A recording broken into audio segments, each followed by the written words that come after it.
नमस्कार दोस्तों। भारतीय संविधान के विकास का संक्षिप्त इतिहास जो है आज हम उस पर डिस्कस करने वाले हैं। ये जो रहेगा 1773 से लेके 1833 तक रहेगा। तो चलिए स्टार्ट करते हैं। देखिए 1757 में जो प्लासी का युद्ध हुआ, जिसमें कि नवाब सिराजुद्दौला की हार हुई और अंग्रेज़ों का विजय हुआ। प्लासी नदी प्लासी एक गांव है जो भगीरथी नदी के किनारे है, यूपी में पड़ता है। और बक्सर, जैसा कि आप जानते हैं कि बिहार में है। बक्सर में जो 1764 का युद्ध लड़ा गया अंग्रेज़ों के और बंगाल के नवाबों के बीच में, जिसमें कि अंग्रेज़ों का विजय हुआ है। इसके बाद बंगाल पर ईस्ट इंडिया कंपनी का प्रभाव बढ़ा। नियंत्रण पूरा बंगाल क्षेत्र में इसका नियंत्रण हो गया। कंपनी के शासन को नियंत्रित करने के लिए ब्रिटिश संसद में समय समय पर अधिनियम पारित किए गए। एक अब कंपनी, ये तो कंपनी है, उसका शासन को नियंत्रण करने का जरूरत है कि कंपनी अपने मन से, प्राइवेट पार्टी है, अपने मन से जो मन करे वो करेगा। तो उसको नियंत्रित करने के लिए ब्रिटिश सांसद ने उस पर अंकुश कसने के लिए वो ब्रिटिश सांसद के हिसाब से काम करे, ब्रिटिश सरकार के हिसाब से काम करे, इसके लिए समय समय पे अधिनियम पारित किया गया। यही अधिनियम आगे चल के भारतीय संविधान की सीढ़ियाँ बनी। तो सबसे पहला जो नियम था रेगुलेटिंग एक्ट 1773, इसका महत्व समझिए। भारत में कंपनी के शासन को नियंत्रित करने की दिशा में ब्रिटिश सांसद द्वारा सबसे महत्वपूर्ण कदम पहला जो था वो रेगुलेटिंग एक्ट 1773 था। कंपनी के शासन पर सांसदीय नियंत्रण स्थापित हुआ। मतलब कि ब्रिटेन में जो सांसद था, सांसद का नियंत्रण सीधा कंपनी के ऊपर स्थापित किया गया। पहली बार कंपनी के प्रशासनिक और राजनीतिक कार्यों को मान्यता मिली। इसका पहले कंपनी अपने हिसाब से जो भी राजनीतिक काम था, जो भी काम करते थे, तो कंपनी के हिसाब से होता था। लेकिन अब उसको राजनीतिक और प्रशासनिक मान्यता ब्रिटिश गवर्नमेंट की तरफ से मिली। भारत में केंद्र प्रशासन की नींव रखी गई। इसका पहले क्या था कि ब्रिटिश ईस्ट इंडिया कंपनी का अलग अलग जो प्रोविंसेस था, वहाँ पे अलग अलग शासन था और कोई सेंट्रलाइज कंट्रोल नहीं था इसमें। तो इसमें क्या हुआ, एक सेंट्रलाइज कंट्रोल बना। देखिए मुख्य प्रावधान क्या था इसमें। जो बंगाल का गवर्नर जनरल था, बंगाल का जो गवर्नर था उसको गवर्नर जनरल बनाया गया। ठीक ना। देखिए मुंबई और मद्रास, ये दोनों भी वहाँ भी गवर्नर हुआ करते थे। ठीक ना। और जैसे मुंबई में, सॉरी, मुंबई और मद्रास में जो गवर्नर थे, उसी तरह बंगाल में भी गवर्नर थे। मतलब ये तीनों एक बराबर थे। लेकिन जो 1773 का रेगुलेटिंग एक्ट हुआ, उसमें क्या किया गया कि बंगाल के गवर्नर जनरल का नाम चेंज कर गवर्नर जनरल कर दिया गया। और जो मद्रास और मुंबई के जो गवर्नर थे, गवर्नर ये हैं, अर्थात वो बंगाल के गवर्नर जनरल के अधीन हो गए। दूसरा काम क्या हुआ, तो इसे पहला गवर्नर जनरल जो बने वो वॉरेन हेस्टिंग बने। गवर्नर जनरल की सहायता के लिए 4 सदस्यीय परिषद बनाई गई। ठीक ना। जो गवर्नर जनरल थे उसकी सहायता के लिए एक 4 सदस्यीय परिषद बनाई गई, जो गवर्नर जनरल को किसी भी कार्य में सहायता करते थे।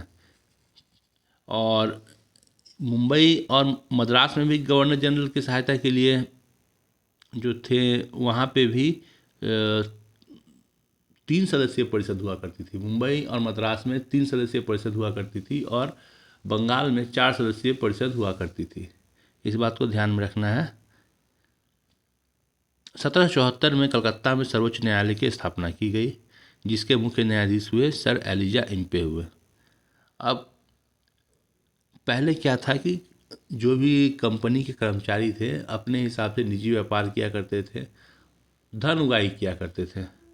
लेकिन जो 1773 का जो रिलेटिंग एक्ट आया, इसके अनुसार जो है कंपनी अब निजी व्यापार को नहीं करता था, रोक दिया गया। इसके जो लोग थे निजी व्यापार नहीं कर सकते थे। भारतीयों से उपहार और रिश्वत लेने पे रोक लगा दी गई। एक पॉइंट यहाँ पे है कि 1773 में कंपनी के बोर्ड ऑफ डायरेक्टर्स के माध्यम से नियंत्रण मजबूत किया गया। कंपनी को अपने राजस्व, नागरिक, सैन्य मामलों की जानकारी ब्रिटिश सरकार को देना आवश्यक किया गया। देखिए बोर्ड ऑफ डायरेक्टर्स मतलब कि कंपनी का जो चीफ लेवल का जो आदमी होता है, जो सबसे मुख्य लेवल का आदमी होता है, ठीक ना, वो उसका एक संगठन हुआ करता था, उसे बोर्ड ऑफ डायरेक्टर्स कहा करते थे। तो बोर्ड ऑफ डायरेक्टर्स जो होता था वो इंडिया में ना रह के वो ब्रिटिश में रहता था, ठीक ना, ब्रिटिश में रहता था। और ब्रिटिश में रह के, अब ब्रिटिश में रहता था, उस बोर्ड ऑफ डायरेक्टर्स को जो जिस प्रकार भी भारत पे वो शासन कर रहे हैं उसका जवाबदेही तय हुआ। और वो ब्रिटिश सांसद को ब्रिटिश सांसद में उसकी जो जवाबदेही है उसको देने के लिए सुनिश्चित किया गया कि वो जो भी है बोर्ड ऑफ डायरेक्टर्स, ब्रिटिश का जो शासन हो रहा है ब्रिटिश इंडिया कंपनी का, उसको लेके जवाबदेही उनका तय होगा। वही था board of directors. Board of directors India में नहीं रहते थे, वो सारे ब्रिटिश में रहते थे। चलिए आगे देखते हैं।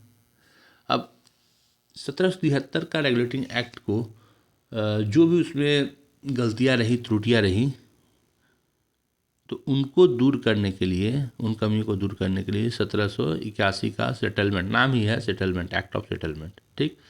तो कलकत्ता की सरकार को बंगाल, उड़ीसा के लिए भी कानून बनाने का अधिकार दे दिया गया। पहले क्या था, पहले जो गवर्नर जनरल थे उनके अधीन किया गया मद्रास और मुंबई। और अब बोला गया कि जो कलकत्ता की सरकार है, मतलब कि जो 4 सदस्यीय टीम के साथ जो गवर्नर जनरल का जो एक परिषद हुआ करता था, उसमें क्या हुआ कि बिहार और उड़ीसा, उन दो भी राज्य जो थे वहाँ के लिए भी कानून बनाने का अधिकार इनको दे दिया गया, ठीक ना। जो एक चीज़ ध्यान में रखिएगा, जो 4 सदस्यीय टीम थे उनमें गवर्नर जनरल छोड़ के 4 सदस्यीय टीम थे, ठीक ना। गवर्नर जनरल लेके 5 सदस्य हो जाएंगे। और जो मद्रास और मुंबई था वहाँ पे गवर्नर जनरल के साथ 4 सदस्य थी, यानी 3 सदस्यीय परिषद हुआ करता था और एक गवर्नर हुआ करता था।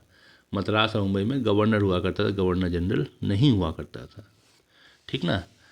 सुप्रीम कोर्ट और गवर्नर जनरल परिषद के अधिकार क्षेत्र को और स्पष्ट किया गया कि सुप्रीम कोर्ट का कार्य कहाँ तक है, कहाँ तक उसका जुडिशरी का काम कहाँ तक है, गवर्नर जनरल का काम कहाँ तक है। चलिए आगे देखते हैं। पिट्स इंडिया एक्ट आया, ठीक ना। पिट्स इंडिया एक्ट क्या किया कि इसमें द्वैध शासन को शुरू किया गया, ठीक।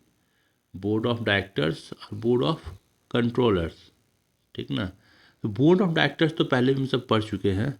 अच्छा, जो जितना भी जो कंपनी के जो हेड हुआ करते थे उनका एक समूह हुआ करता था, उन्हें बोर्ड ऑफ डायरेक्टर्स कहते थे। वो कंपनी के जो भी आपका पैसे से जुड़ा हुआ मामला है, ठीक ना, उसको देखा करते थे। अब बोर्ड ऑफ कंट्रोलर जो होते थे वो जो होते थे सांसदों का एक टीम हुआ करता था, ठीक ना। वो कंपनी से अलग हुआ करता था, वो सांसदों का टीम हुआ करता था, ठीक ना। और उस सांसद जो ब्रिटिश सांसद थे, वहाँ का सांसद जो था अंग्रेज, तो उस सांसद को वो राजनीतिक विषय में जानकारी दिया करते थे और बोर्ड ऑफ डायरेक्टर्स जो वाणिज्य मामले में जानकारी दिया करते थे, ठीक ना। व्यापारी का वाणिज्य मामले में बोर्ड ऑफ डायरेक्टर्स जानकारी दिया करते थे और बोर्ड ऑफ कंट्रोलर जो थे वो राजनीतिक विषय में जानकारी दिया करते थे। बोर्ड ऑफ डायरेक्टर्स जो समूह हुआ करता था वो कंपनी से जुड़े हुए लोग होते थे और बोर्ड ऑफ कंट्रोलर में जो है कि वहाँ के सांसद सांसद से जुड़े हुए लोग हुआ करते थे, मीन्स ब्रिटिश सरकार से जुड़े हुए लोग हुआ करते थे, ठीक ना। आगे देखते हैं। चार्टर एक्ट 1793, ठीक। तो कंपनी का अधिकार पत्र जो है 20 वर्षों के लिए बढ़ा दिया गया, ठीक। कंपनी का अधिकार, कंपनी को बोला गया कि आप 20 वर्षों तक और आप यहाँ पे जो है कि जो आपका बिजनेस है वो कर सकते हैं, ठीक है। जो शासन आप कर रहे हैं वो कर सकते हैं। बोर्ड ऑफ कंट्रोलर के सदस्य, बोर्ड और कर्मचारियों का वेतन भारतीय राजस्व से देने की व्यवस्था की गई। बोर्ड ऑफ कंट्रोलर जो जानते हैं, बोर्ड ऑफ कंट्रोलर कौन थे, वो थे ब्रिटिश सांसद के लोग थे या ब्रिटिश सरकार से जुड़े हुए लोग थे, ठीक ना।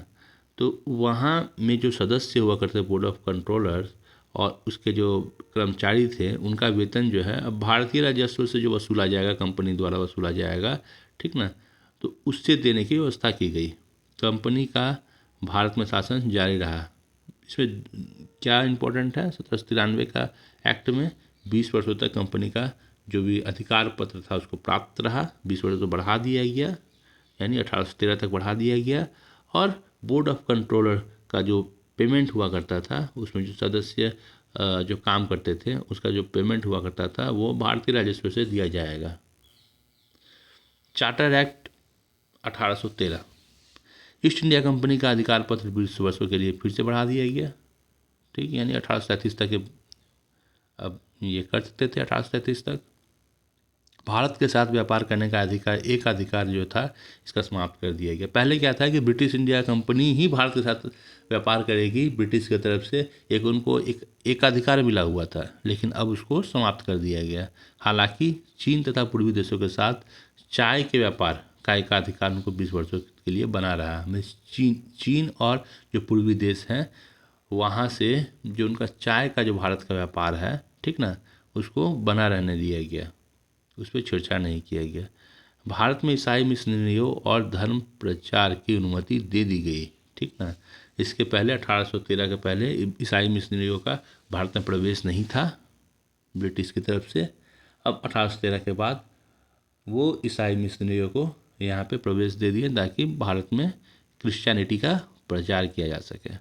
ठीक ना, तो भारत शिक्षा के लिए 1 लाख वार्षिक खर्च का प्रावधान किया गया।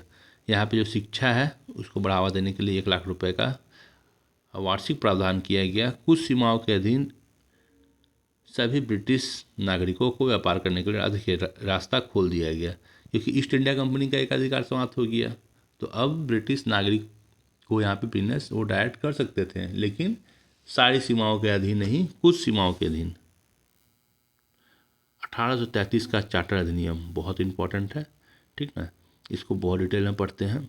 कंपनी का व्यापार समाप्त कर दिया गया, अब कंपनी व्यापार नहीं कर सकती। ईस्ट इंडिया कंपनी के सभी व्यापारिक अधिकार समाप्त कर दिए गए, चाय चीनी सब खत्म। कंपनी अब व्यापारिक संस्था न रहकर मुख्यतः शासकीय संस्था रह गई। इस कंपनी का काम अब शासन करना है, अब व्यापार करना नहीं है।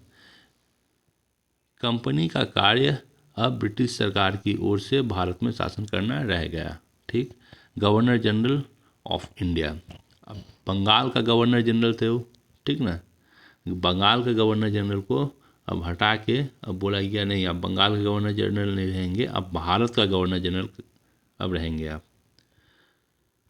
तो भारत का इस तरह से पहला गवर्नर जनरल कौन बना? Lord William Bentinck. देखिए 1833 को याद रखना है एकदम, क्योंकि इसमें क्या हुआ कि बंगाल के गवर्नर जनरल अब नहीं रहेंगे, वो पूरे भारत के गवर्नर जनरल रहेंगे। पहले बंगाल के गवर्नर जनरल के अधीन 2 प्रोविंसेस था, कौन था? बंगाल था, मद्रास था और मुंबई था। अब पूरा भारत को इनका अधीन कर दिया गया। केंद्रीय विधि निर्माण, बम्बई और मद्रास की विधि बनाने की शक्ति वापस ले ली गई। अब क्योंकि बताए थे कि मुंबई और मद्रास में भी 3 सदस्यीय टीम हुआ करती थी, 3 सदस्यीय परिषद होती थी, एक अलग से गवर्नर हुआ करते थे, 4 सदस्य हुआ करते थे। तो 4 सदस्य थे, वहाँ के लोकल के हिसाब से जो भी वहाँ पे विधि जो भी नियम होता था वो सब बनाते थे। अच्छा, और उनके सबसे ऊपर होते थे गवर्नर जनरल बंगाल के। ठीक ना, अब क्या किया गया, उनसे विधि बनाने की शक्तियाँ ले ली गई। कहाँ से? मुंबई या मद्रास से। अब पूरे भारत के लिए कानून बनाने का शक्ति जो है गवर्नर जनरल के परिषद को दे दी गई। ठीक ना, गवर्नर जनरल के परिषद है वही पूरे भारत के लिए कानून बनाएंगे। इससे क्या हुआ? सेंट्रलाइजेशन बढ़ा, केंद्रीकरण बढ़ा। ठीक ना, विधि सदस्यों की नियुक्ति, अब गवर्नर जनरल के परिषद में चौथे सदस्य जो थे, 4 सदस्य तो हुआ करते थे। ठीक ना, एक चौथा सदस्य लॉ मेंबर को शामिल किया गया। इसका मतलब कि 4 सदस्य तो वैसे ही थे, यानी एक सदस्य जो थे उनको हटा के एक विधि सदस्य के रूप में लिया गया, जो विधि से जुड़ा, कानून से जुड़ा हुआ सलाह जो है परिषद में देंगे। ठीक ना, इसके प्रथम विधि सदस्य बने लॉर्ड मैकाले बने। अब दास प्रथा का उन्मूलन किया गया है, इम्पोर्टेंट है। 1833 का जो अधिनियम था उसमें भारत में दास को अवैध घोषित किया गया, दास प्रथा को। और ठीक 10 साल बाद यानी 1833 के बाद 1843 में 1843 में दास प्रथा का उन्मूलन किया गया। सरकारी नौकरियों में समानता, धारा 87 के अनुसार धारा चलती थी। तो ये जो धारा थी सेंट्रल जो थी, सेंट्रल सरकार थी, उसके अनुसार जो था कि किसी व्यक्ति को धर्म, जन्म स्थान, वंश, रंग आधार पर कंपनी के अधीन पदों से अयोग्य नहीं ठहराया जाना चाहिए। ठीक ना। अर्थात सरकारी नौकरी में भेदभाव का सिद्धांत को खत्म कर दिया गया, भेदभाव नहीं करने को कहा गया। बजट की व्यवस्था, गवर्नर जनरल के परिषद को राजस्व संबंधी व्यापक अधिकार दिए गए। अब गवर्नर जनरल के जो परिषद था उनको राजस्व से जुड़ा हुआ अधिकार दिया गया। पूरे भारत के लिए केंद्रीय बजट तैयार किया गया। ठीक ना। 1833 का जो अधिनियम था उसमें पूरे भारत के लिए केंद्रीय बजट की व्यवस्था की गई। विधि आयोग, भारतीय कानून को व्यवस्थित और वर्गीकृत करने के लिए विधि आयोग जो है लॉ कमीशन की व्यवस्था की गई और 1834 में लॉर्ड मैकाले की अध्यक्षता में प्रथम विधि आयोग बनाया गया। तो यहीं से जो प्रथम विधि आयोग बनाया गया, इन्हीं से जो पुराना जो चलता था हमारा इंडियन पीनल कोड वहाँ से स्टार्ट हुआ। ठीक ना। भारतीय अब तो हो गया BNS, भारतीय न्याय संहिता हो गया है। ठीक। तो आज जो है हमारा 1773 का रेगुलेटिंग एक्ट से लेके हमारा 1833 तक का जो एक्ट है इसके विषय में हमने जानकारी ली, आपको बताई। और कल का जो सेशन रहेगा वो 1853 से रहेगा। तो तब तक के लिए धन्यवाद। जय हिंद, वंदे मातरम।